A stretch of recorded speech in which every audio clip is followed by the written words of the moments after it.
The objective of this course is for you to know the behavior of a start button and a stop button on um, NC contact head-on.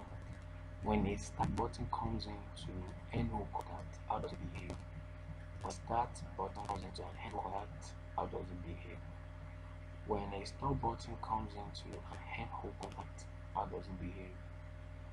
When a stop button comes into an NC contact, how does it behave? This is our assignment, alarm, siren, that will give us the output of whatever we will be doing here. If you don't know how to download programs or monitor programs, get the course.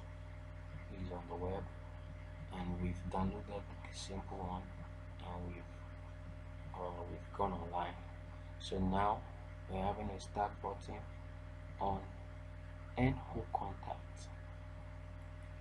We're having a start button on NO contact, and I'll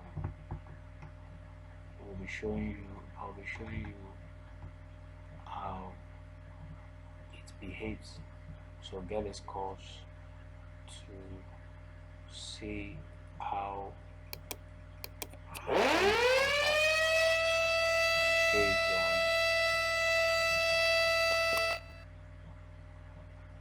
to see how start button behaves on any contact and multi contact, and how stop button behaves on NO